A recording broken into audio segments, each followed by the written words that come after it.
Hello ಎಲ್ರಿಗೂ ನಮಸ್ಕಾರ. ಇವತ್ತು ಬಿಗ್ ಡೇ, ಯಾಕಂದರೆ ಬಿಗ್ ಫೈನಲ್ ಬರೋದಕ್ಕಿದೆ. ಅಹಮದಾಬಾದ್ನ ನರೇಂದ್ರ ಮೋದಿ ಸ್ಟೇಡಿಯಂನಲ್ಲಿ ಇವತ್ತು India versus New Zealand T20 world cup 2026 big final match ಬರೋದಕ್ಕಿದೆ.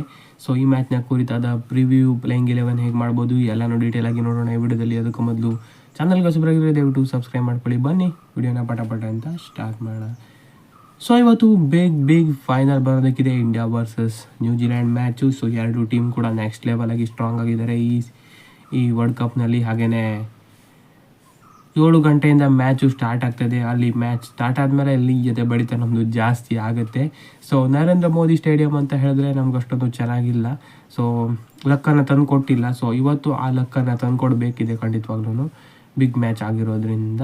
ಸೊ ಎಲ್ಲರೂ ಕಿಕ್ಕಿರಿದು ಬರ್ತಾರೆ, ಅದರಲ್ಲೇನು ಕೊರತೆ ಇಲ್ಲ. ಸೊ ಒಳ್ಳೆ ಫ್ಯಾನ್ಸ್ ಎಲ್ಲ ಒಳ್ಳೆ ಅಟ್ಮಾಸ್ಫಿಯರ್ ಇರುತ್ತೆ ಇವತ್ತಿನ ಪಂದ್ಯದಲ್ಲಿ. ಸೊ ಇನ್ನು ಮ್ಯಾಚ್ನ ಬಗ್ಗೆ ಬರೋದಾದರೆ, ಅಹಮದಾಬಾದ್ನಲ್ಲಿ ಮೋಸ್ಟ್ ಪ್ರಾಬಬ್ಲಿ ಬ್ಯಾಟಿಂಗ್ ಪಿಚ್ಚನ್ನು ಯೂಸ್ ಮಾಡ್ಬೋದು ಇವತ್ತು ಕೂಡ ಅಂತ ಹೇಳ್ತಾ ಇದ್ದಾರೆ. ಸೊ ಹಾಗಾಗಿ ಇವತ್ತು ಕೂಡ ಹೈ ಸ್ಕೋರಿಂಗ್ ಗೇಮ್ ಬರ್ಬೋದು. ಸೆಮಿಫೈನಲ್ ಅಂತೂ ನೆಕ್ಸ್ಟ್ ಲೆವೆಲ್ ಆಗಿದೆ, ಎಲ್ಲ ರೆಕಾರ್ಡ್ಗಳನ್ನು ಬ್ರೇಕ್ ಮಾಡಿದೆ.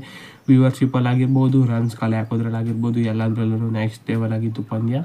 ಸೊ ಒಂದು ಬೆಂಕಿ ಸೆಮಿಫೈನಲ್ ನೋಡೋದಕ್ಕೆ ನಮಗೆ ಸಿಕ್ಕಿತ್ತು. ಇವತ್ತು ಫೈನಲ್ ಕೂಡ ಅದೇ ರೀತಿ ಬರ್ಬೋದಾ ಏನು ಅಂತ ನೋಡಬೇಕು.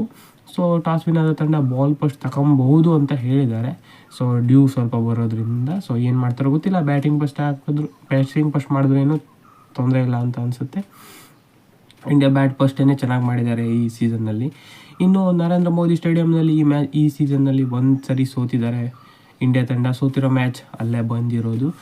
ಹಾಗೆಯೇ ಇನ್ನು ಓವರಾಲ್ ನೋಡ್ತಾ ಹೋದರೆ ಇಂಡಿಯಾನೇ ಜಾಸ್ತಿ ವಿನ್ ಆಗಿದ್ದಾರೆ T20 ಇತಿಹಾಸದಲ್ಲಿ. ಆದರೆ ವರ್ಲ್ಡ್ ಕಪ್ ಅಂತ ಬಂದರೆ ನ್ಯೂಜಿಲ್ಯಾಂಡ್ ವಿರುದ್ಧ ಇದುವರೆಗೂ ಭಾರತ ವಿನ್ನೇ ಆಗಿಲ್ಲ.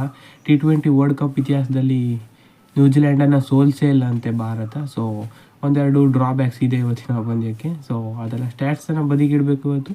ಸೊ ಇವತ್ತೇ ಗೆದ್ದು ಇತಿಹಾಸ ಬರೀಬಹುದು.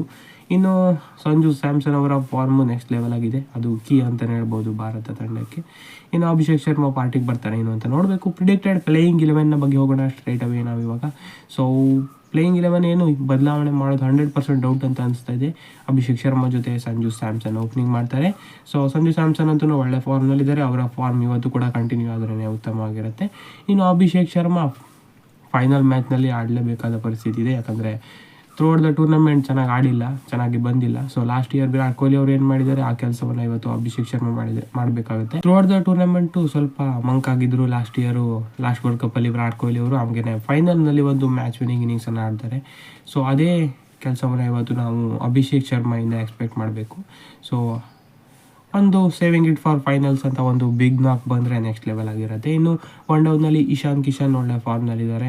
ಅದರ ಬಳಿಕ ಸೂರ್ಯಕುಮಾರ್ ಯಾದವ್ ಕೂಡ ಅವರ ಕೆಲಸವನ್ನು ಮಾಡ್ತಾ ಇದ್ದಾರೆ. ಹಾಗೆಯೇ ತಿಲಕ್ ವರ್ಮಾ ಅಂತೂ ನೆಕ್ಸ್ಟ್ ಲೆವೆಲ್ ಫಾರ್ಮ್ಗೆ ಬಂದಿದ್ದಾರೆ. ಇತ್ತೀಚಿನ ಪ್ಲೇಸ್ ಚೇಂಜ್ ಆಗಿದ್ದ ನೆಕ್ಸ್ಟ್ ಲೆವೆಲ್ ಆಗಿ ಆಡ್ತಿದ್ದಾರೆ ತಿಲಕ್ ವರ್ಮಾ ಅವರು. ಇನ್ನು ಹಾರ್ದಿಕ್ ಪಾಂಡ್ಯ ಕೇಳೋದೇ ಬೇಡ, ಬ್ಯಾಟಿಂಗ್ ಬಾಲಿಂಗ್ ಎರಡರಲ್ಲೂ ಕೂಡ ಸಖತ್ತಾಗಿ ಕಾಂಟ್ರಿಬ್ಯೂಟ್ ಮಾಡ್ತಾ ಇದ್ದಾರೆ. ಶಿವಮ್ ದುಬೆ ಕೂಡ ಒಳ್ಳೆ ಬ್ಯಾಟಿಂಗ್ ಮಾಡ್ತಿದ್ದಾರೆ.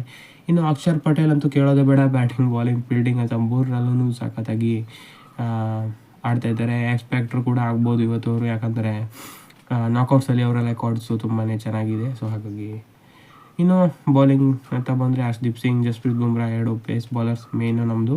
ಸೊ ಇವರಿಬ್ಬರ ಕಾಂಟ್ರಿಬ್ಯೂಷನ್ ತುಂಬಾ ಇಂಪಾರ್ಟೆಂಟ್ ಆಗುತ್ತೆ. ಇನ್ನು ಅದಲ್ಲದೆ ಸ್ಪಿನ್ನಲ್ಲಿ ವರುಣ್ ಚಕ್ರವರ್ತಿ ಲಾಸ್ಟ್ ಮ್ಯಾಚ್ ಜಾಸ್ತಿ ರನ್ ಕೊಟ್ಟಿದ್ರು ಕೂಡ. ಸೊ ಒಂದು ಬ್ಯಾಡ್ ಡೇ ಅಂತ ಇದ್ದೇ ಇರುತ್ತೆ. ಸೊ ಇವತ್ತು ನೆಕ್ಸ್ಟ್ ಲೆವೆಲ್ ಬೌಲಿಂಗ್ ಬಂದ್ರೂ ಆಶ್ಚರ್ಯ ಇಲ್ಲ. ಸೊ ಅವರನ್ನು ತೆಗೆಯೋದು ಡೌಟು. ಸೇಮ್ ಟೀಮ್ಗೆ ಹೋಗೋ ಚಾನ್ಸಸ್ಗಳು ತುಂಬಾ ಇದೆ ಅಂತಲೇ ಹೇಳ್ಬೋದು. ಇನ್ನು ನ್ಯೂಜಿಲ್ಯಾಂಡ್ ಬಗ್ಗೆ ಮಾತನಾಡೋಗೇನಿಲ್ಲ, ಅವ್ರ ಟೀಮ್ ಕೂಡ ಸಾಕತ್ತು ಬ್ಯಾಲೆನ್ಸ್ಡ್ ಆಗಿದೆ. ಲಾಸ್ಟ್ ಮ್ಯಾಚ್ನಲ್ಲಿ ಕೇವಲ 33 ಬಾಲ್ನಲ್ಲಿ 100 ಪಿನ್ ಅಲೆನ್ ಜೊತೆ ಸೈಪರ್ಟ್ ಅವರು ಕೂಡ 50 ಮಾಡಿದರು ಸೆಮಿಫೈನಲ್ನಲ್ಲಿ. ಇವರಿಬ್ಬರ ಡ್ಯಾಶಿಂಗ್ ಡಿಯೋ ಇದನ್ನು ಬೇಗ ಮುರಿಬೇಕಾಗುತ್ತೆ ಭಾರತ ತಂಡ. ಸೊ ಓಪನಿಂಗ್ ಸ್ಪೆಲ್ ಹಾಕೋರು ಇವರನ್ನು ಬೇಗ ಟಾರ್ಗೆಟ್ ಮಾಡಿ ಔಟ್ ಮಾಡಬೇಕು. ಇನ್ನು ಮಿಡಲ್ ಆರ್ಡರ್ನಲ್ಲಿ Rachin Ravindra, Glenn Phillips, Mark Chapman, Daryl Mitchell, Jimmy Neesham, Mitchell Santner, Matt Henry, Lockie Ferguson. ಇನ್ನು ಸ್ಪಿನ್ನಲ್ಲಿ ಸೋದಿ ಬರ್ಬೋದೇನೋ. ಸೊ ಈ ಥರ ಇರ್ಬೋದು ನ್ಯೂಜಿಲ್ಯಾಂಡ್ನ ಪ್ಲೇಯಿಂಗ್ 11. ಆದರೆ ತುಂಬಾ ಸ್ಟ್ರಾಂಗ್ ಆಗಿದ್ದಾರೆ ನ್ಯೂಜಿಲ್ಯಾಂಡ್ ಅವರು ಕೂಡ. ಸೊ ಮೇನ್ ಅಂದರೆ ಸ್ಟಾರ್ಟಿಂಗ್ನಲ್ಲಿ ಓಪನರ್ಸನ್ನು ಬೇಗನೆ ಕಟ್ ಹಾಕಬೇಕು, ಅದು ಇವತ್ತು ಇರೋ ಮೊದಲ ಗುರಿ ಅಂತಲೇ ಹೇಳ್ಬೋದು. ಯಾಕಂದರೆ ನೆಕ್ಸ್ಟ್ ಲೆವೆಲಾಗಿರೋ ಡಮಾಡಿಮಿರ್ ಆಟವನ್ನು ಆಡ್ಬಿಡ್ತಾರೆ ಅವರು. ಸೊ ಹಾಗಾಗಿ ಕಷ್ಟ ಆಗುತ್ತೆ. ಇನ್ನು Jasprit Bumrah versus Finn Allen battle ನೋಡೋದಕ್ಕೆ ಚೆನ್ನಾಗಿರುತ್ತೆ. ಸೊ ಇನ್ನು Suryakumar Yadav versus Mitchell Santner battle ನೋಡೋದಕ್ಕೂ ನೆಕ್ಸ್ಟ್ ಲೆವೆಲ್ ಆಗಿರುತ್ತೆ ಅಂತಲೇ ಹೇಳ್ಬೋದು.